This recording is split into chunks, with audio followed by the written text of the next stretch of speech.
चर्चेच्या माध्यमातून महाराष्ट्रातील अनुसूचित जातीमधील यादीमध्ये जो 26 नंबरला होलार समाज आहे, या समाजाच्या संदर्भातली अर्धा तासाची चर्चा मी सभागृहामध्ये उपस्थित करतोय।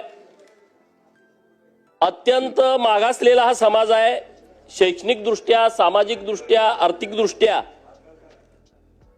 मोठे बदल होण्याची अपेक्षा समाजाकडून आहे। गाव खेड्यामध्ये राहणारा हा समाज आहे। जुन्या चपला शिवणं आणि वाजंत्री म्हणून जे आपले वेगवेगळे शुभ कार्यक्रम असतात, यामध्ये वाजपाचं काम हा समाज करतोय। माननीय तत्कालीन न्यायमंत्री दिलीपराव कांबळे साहेब यांनी एक अभ्यास गट स्थापन केला होता। बार्टीच्या माध्यमातून महाराष्ट्रातील होलार समाजाची आत्ताची परिस्थिती काय आहे आणि त्याच्यावरती पुढे भूमिका काय घ्यायची याचा एक सर्वे करण्यासाठी अभ्यास गट स्थापन केला होता। या अभ्यास गटाचा अहवाल सरकारकडे दिलेला आहे, परंतु हे काही सॅम्पल सर्वे आहेत।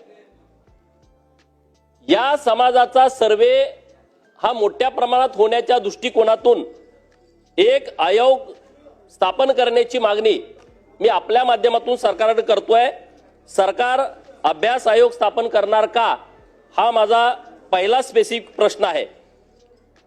दुसरं, अध्यक्ष महोदय, या समाजाच्या चुकीच्या नोंदी 40% झालेत। काही ठिकाणी होलार, काही ठिकाणी मोची, काही ठिकाणी धनगर, काही ठिकाणी मातंग, अशा चुकीच्या नोंद झाल्या कारणानं त्यांना जातीचे दाखले मिळत नाही आणि म्हणून ज्या चुकीच्या 40% नोंदी होलार समाजाच्या झालेल्या आहेत त्या तात्काळ दुरुस्त करण्याच्या सूचना किंवा आदेश माननीय मंत्री महोदय हे आज देणार आहेत का? वेगवेगळ्या समाजाची महामंडळ स्थापन झाली। 1974 ला संत रोहिदास चर्मकार महामंडळ स्थापन झालं, पण अध्यक्ष महोदय या महामंडळावरती एक पण आतापर्यंत होलार समाजातला प्रतिनिधी संचालक म्हणून नेमला गेला नाही। आता गेल्या वर्षी आपल्या सरकारनं होलार समाजाच्यासाठी आर्थिक विकास महामंडळाची घोषणा केलेली आहे। माननीय मंत्री महोदयांच्याकडे माझा स्पेसिफिक प्रश्न याबाबतचा आहे महामंडळाच्या, की आपण हे महामंडळ कार्यान्वित कधी करणार आहात आणि या महामंडळावरती आपण अध्यक्षाची नेमणूक करा। सरकारला माझी विनंती आहे, माननीय मुख्यमंत्री महोदयांना मी पत्र दिलंय, जी गेली वर्षी 18 महामंडळ वेगवेगळ्या खात्याच्या अंतर्गत, ओबीसी खाता असेल किंवा सामाजिक न्याय खाता असेल, या अंतर्गत जी महामंडळ स्थापन केलेली आहेत यांना आपण उपकंपनी स्थापन केली आहे आणि त्याला उपाध्यक्ष आणि 3 सदस्य आपण नेमतोय। अध्यक्ष महोदय, महाराष्ट्रामध्ये मुंबई, कोकण, खानदेश, मराठवाडा, विदर्भ आणि पश्चिम महाराष्ट्र आपले जर 6 प्रांत आहेत, एका प्रांतातून एखादा जरी संचालक घ्यायचं म्हटलं तर हे 6 प्रांत होत आहेत। माझी विनंती आपल्या माध्यमातून आहे, ही जी नव्यानं महामंडळ स्थापन झालेली आहेत या महामंडळाला आपण अध्यक्ष नेमावा, 11 किमान संचालक नेमावेत आणि या अध्यक्षाला राज्यमंत्री पदाचा दर्जा द्यावा। कारण हे सगळे मागासलेले सगळे समाज आहेत, उपेक्षित वंचित समाज आहेत, त्यांना जर राज्यमंत्री पदाचा दर्जा दिला तर एक चांगल्या पद्धतीचा संदेश हा राज्य सरकारच्या माध्यमातून जाईल आणि म्हणून माननीय मंत्री महोदयांनी होलार समाजासाठी आर्थिक महामंडळ जे घोषणा केलेली आहे त्याच्या संदर्भातची आजची स्टेज काय आहे याच्या संदर्भात महाराष्ट्रातल्या सगळ्या होलार समाजाला आपण निवेदन द्यावं। होलार समाजाची पंढरी म्हणून आटपाडी घोषित केलेली आहे आणि तिथं विदा आयवळे म्हणून जे या समाजाला लीड करत होते, या समाजासाठी प्रयत्न करत होते, त्यांचं एक स्मारक आटपाडीमध्ये व्हावं अशा पद्धतीची मागणी मी राज्य सरकारकडे करतोय। हे सगळे भूमिहीन लोक आहेत, यांना 1 गुंठ्याची जमीन नाही, यांचं सगळं हातावरचं पोट आहे आणि म्हणून आपण दारिद्र्य रेषेची अट काढून टाका।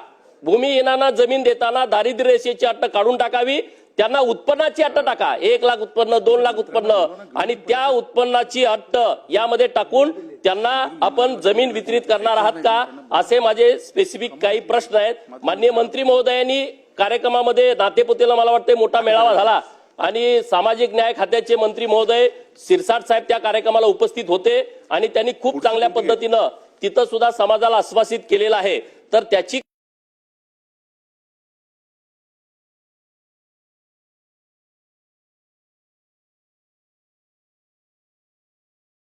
मध्ये महामंडळ स्थापन करण्याची घोषणाही केलेली आहे आणि तातडीनं त्या महामंडळाला या सर्व गरीब समाजाचा सगळ्यांना प्रतिनिधीला आपण इतर महामंडळाच्या माध्यमातून जसं निधी उपलब्ध करून देतो, मग तो महात्मा फुले असेल, बाकी इतर महामंडळ असतील, लीडकॉम असेल, त्याच धर्तीवर यांना सुद्धा त्याचा फायदा झाला पाहिजे, ही आपली भूमिका आहे, सरकारची भूमिका आहे.